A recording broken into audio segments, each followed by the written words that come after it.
When I tell you that what was that? When I tell you that I have spent over 11 and a half hours listening to 6 Feet Under, you are not going to believe me. I've really taken one for the team for this video. I just want you to know. So I think as payment, I should at least get a like, and you should at least comment down below and let me know what your favorite or least favorite 6 Feet Under album is, because if you're looking at this title, girl, and you're like, Kaiya, why? Why, bestie, would you waste precious time of your life listening to that? I would be like, because a lot of you are probably never going to do it. I listened to every single full-length album in 6 Feet Under's discography. I did not touch the EPs, the compilation albums, the live albums. I only did the full lengths, including the cover albums, so that you don't have to.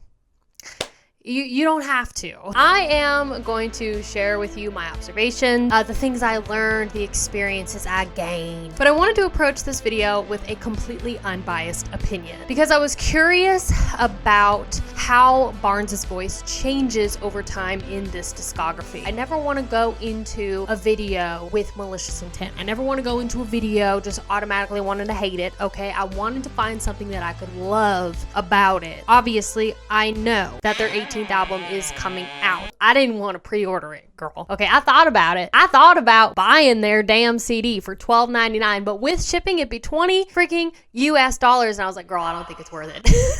What I'm saying is we will be talking about their new album a little bit later. So we're going to get into the first 3 albums in their discography, which are considered to be their best albums in their entire catalog. We're going to start with Haunted. This is a project that, of course, Chris Barnes was recording with Scott Burns during the time that he was in Cannibal Corpse. Came out in 1995. I really don't remember this album too much. I thought it was really boring. There weren't a lot of highs. It was low, it was slow, and it was boring, and I couldn't handle it. My favorite song off this record is Lycanthropy, which is about a werewolf, but I loved the lyrics for this song. Dying in the darkness, now one of us. Bitten by the wolf, now one of us.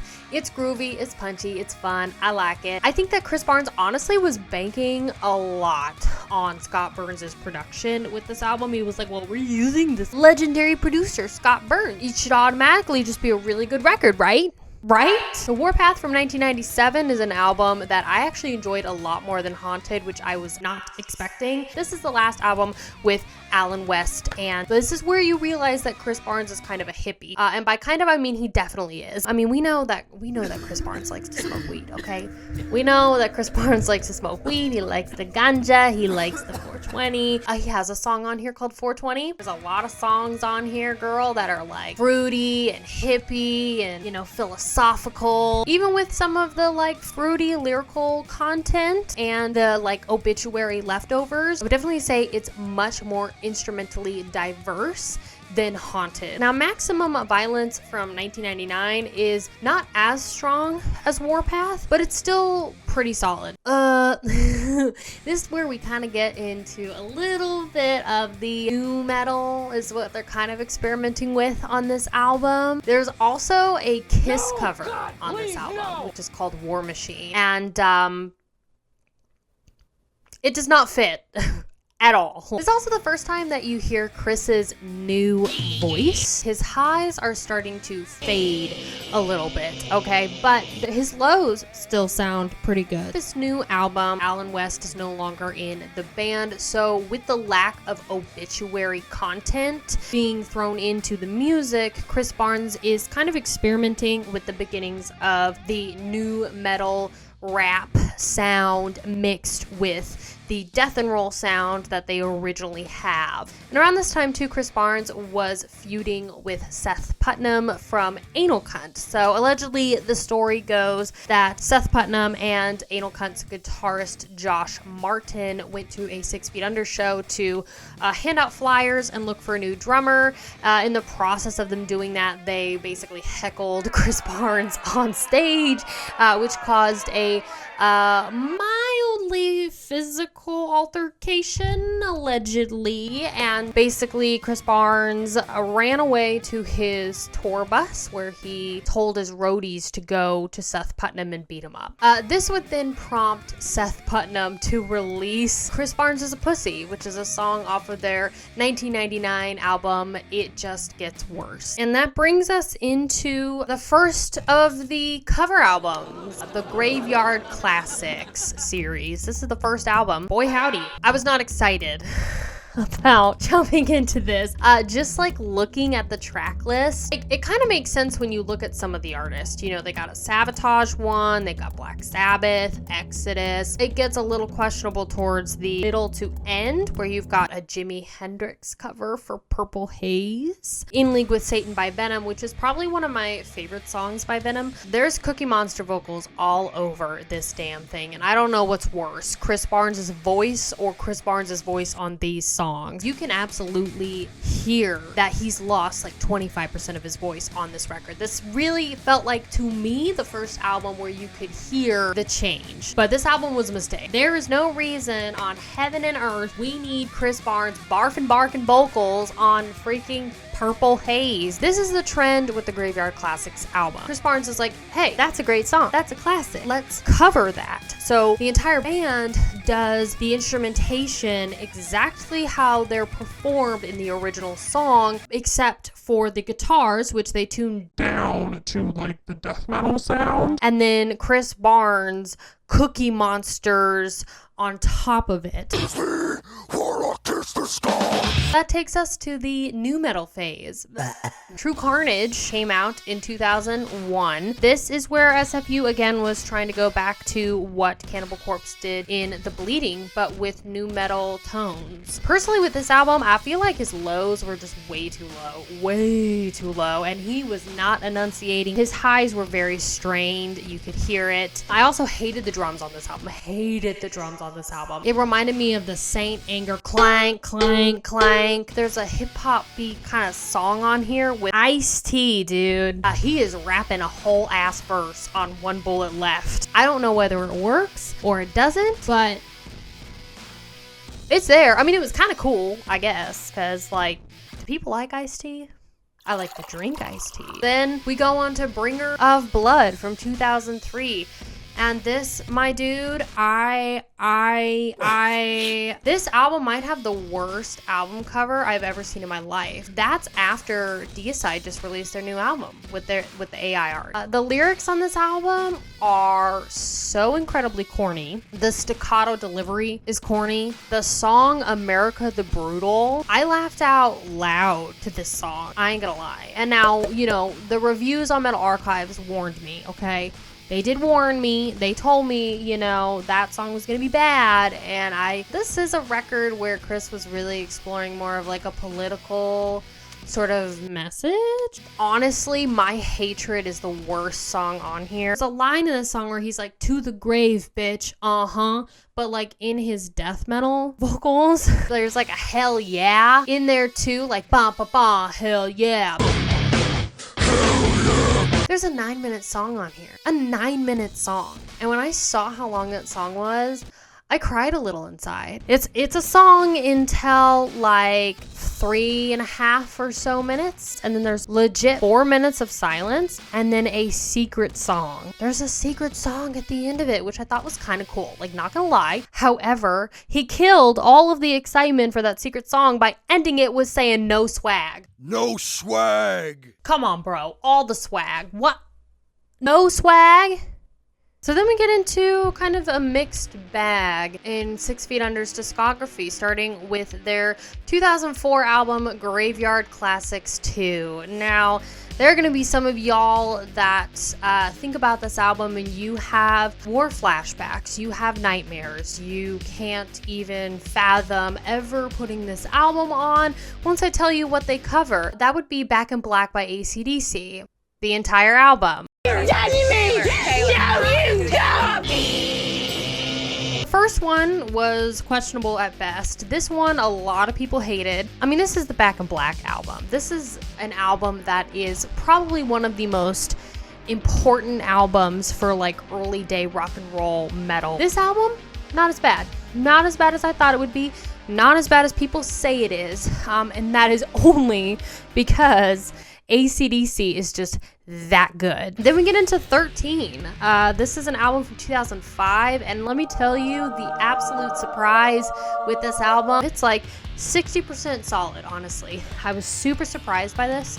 13, solid piece of work, in my opinion. For 6 Feet Under, like I said, 60% there. The vocals are really low in the mix for the 4th song. That was like my biggest complaint. This is not an offensive album at all, especially coming out of Graveyard Classics 2. I was expecting a lot worse. And this album honestly reminded me so much of Deicide's self-titled album.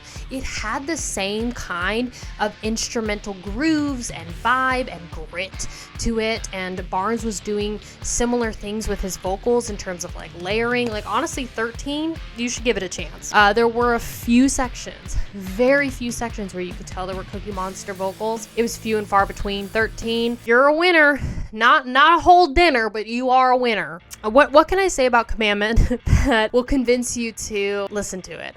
Honestly, the worst thing about this album is just how monotone it is. Instrumentally, it was honestly getting so annoying by the 5th song. Vocally, it was really struggling. I mean, this entire album is just one big bore fest. Honestly, it's not very good. There's nothing that stands out, which Chris Barnes has the ability to do somewhat stable lows at this point because he's still at like 25% vocal capacity gone. So his E's are struggling, but his lows, depending on his delivery and depending on the album, aren't completely offensive. Death Rituals in 2008, really long album, and you'll realize this if you decide to suffer through this like I did. All of the long albums that 6 Feet Under records, they struggle a lot. It's just under 50 minutes. All of the previous records before this have been 34 minutes to 42 minutes at the absolute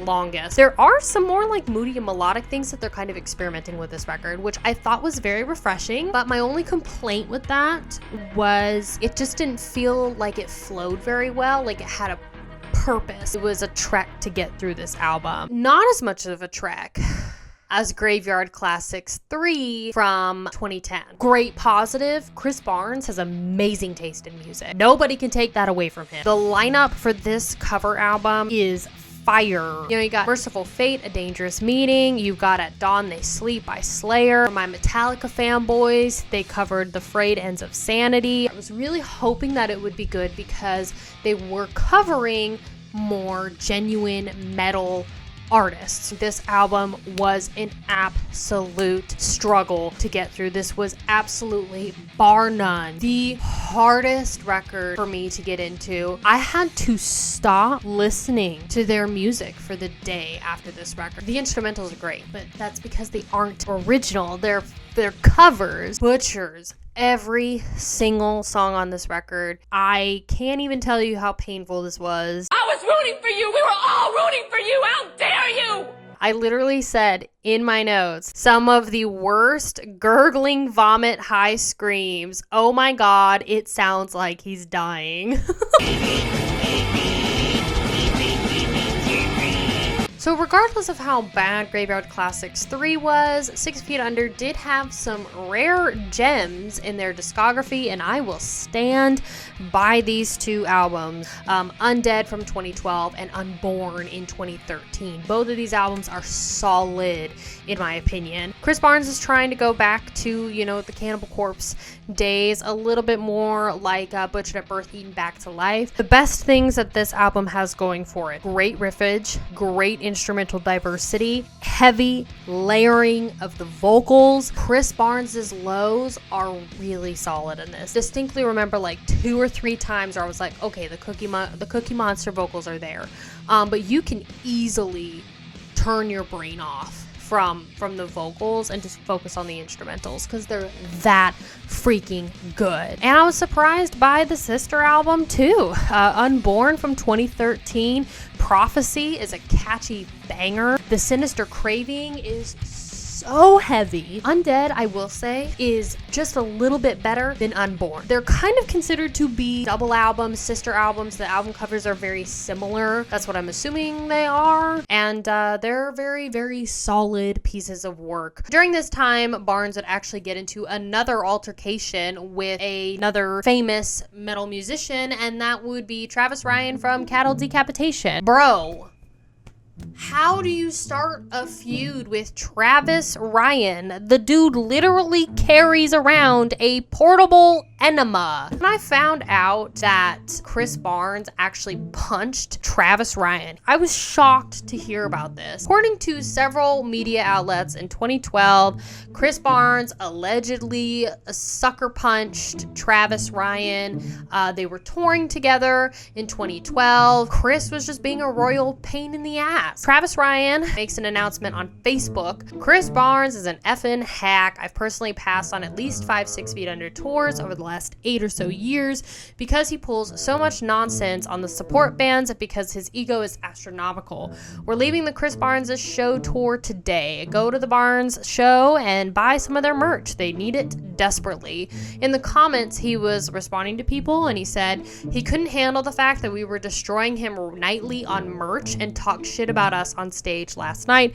I went to confront him about that and he sucker punched me as I was talking to him. He immediately ran out of the door and fled to his bus like he does every night when the 2 fans that are left for their show are trying to get him to sign something. We're leaving because we have no interest in bringing more people to the Chris Barnes show. There was no fight. He punched me, ran away, and a few people saw it. I just walked out, told his tour manager the deal, wrapped up the merch, and left. Why do you have to start beef with my boy Travis Ryan? We're repping the cattle merch. We get into Crypt of the Devil from 2015. Now, Crypt of the Devil, for me personally, was not as strong as Undead and Unborn. This has pretty high ratings on Metal Archives. I think this is the one that's like solidly at like an 80%. This is absolutely the album for me personally, where you can hear Barnes's vocals at 50% capacity, where he's lost half of his vocal range. The instrumentals were pretty solid on that record. It's the voice. Very strained. His lows have lost a lot of depth. His highs are at that E, especially in Lost Remains. So now this is the point where we descend. This is where things got worse. That is with Graveyard Classics 4. 666, the number of the priest from 2016. I had very low expectations going into this record for obvious reasons. Nobody asked for this, okay? This album is half Judas Priest songs and half Iron Maiden songs, okay? And obviously when you think about Judas Priest and Iron Maiden, for me, I think high vocals, okay? Rob Halford, Bruce Dickinson, landing you with almost King Diamond-esque high vocals. Like, the range of both of those gentlemen is up there with King Diamond, at least in my opinion. It's so bad. First song that opens up this album is Nightcrawler from Judas Priest. Love that song. Hate this cover. Torment from 2017 was Torment. 46-minute long album. Lyrically, this album was not terrible. Instrumentally, it's great. Lyrically, it's great. It's the vocals. It's 100% the vocals. This is an album where Chris Barnes, his lows are just not good. His highs are really struggling. It's just too long. Like, honestly, by the time we got to the 6th track, I was like, I thought we were almost done. There's also a song on here called Bloody Underwear, which I don't know why you would title your song that unless you were like shitting out blood.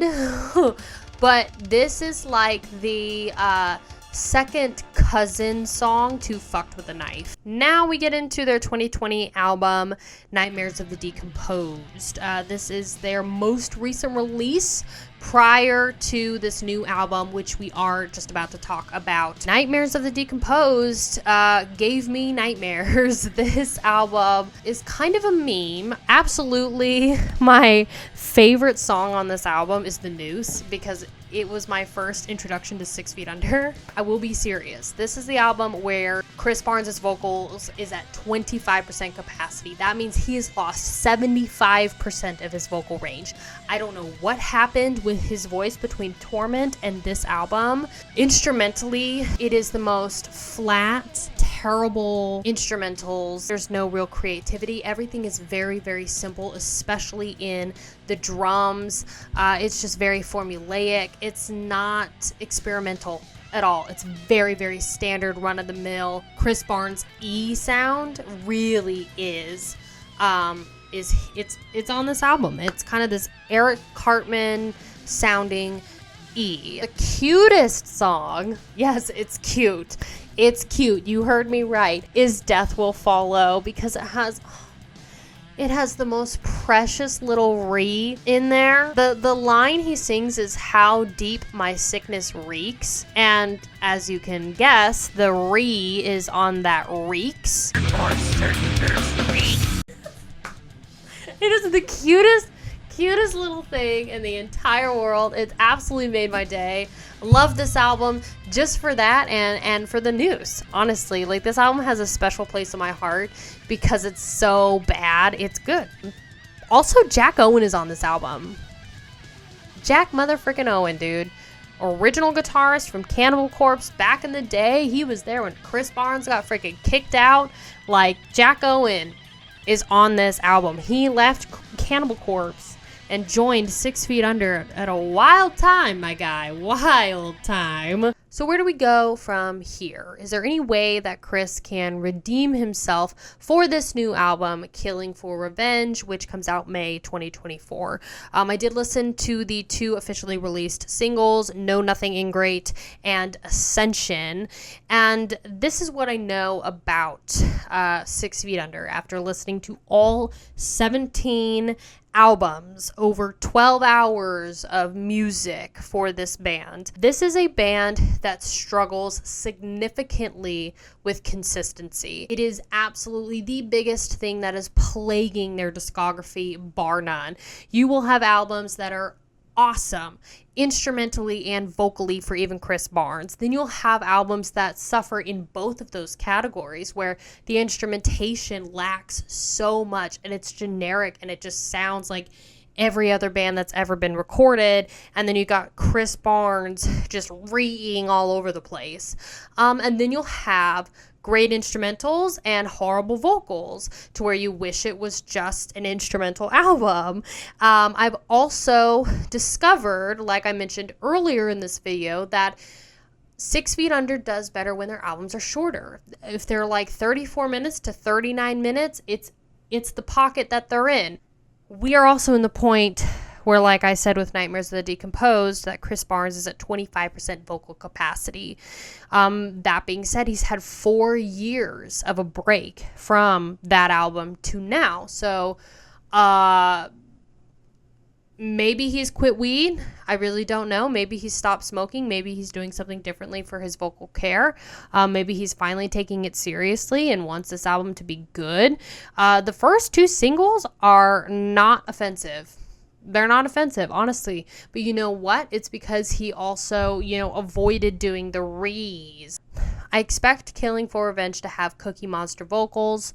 I expect it to have the rees, but I'm hoping that his vocals are better on this record than they were on Nightmares of the Decomposed. That's my video on 6 Feet Under. I hope you enjoyed. If you did enjoy my entire deep dive of 6 Feet Under's discography, let me know down below in the comments. I would love to hear your thoughts. What's your favorite, least favorite album of 6 Feet Under's? If you'd like for me to do kind of this like discography deep dive type of video for any other bands, underrated or overrated or whatever, let me know, because this was really fun and I feel like it's the best way for me to really experience a band's discography, because now I know 6 Feet Under inside and out, girl. Inside and out. And whether or not it was worth it is still up for debate, because some of it was painful. So yeah. Anyway, I hope you have a wonderful rest of your day. Thank you so much for watching, and I'll see you in the next video. Bye, you guys.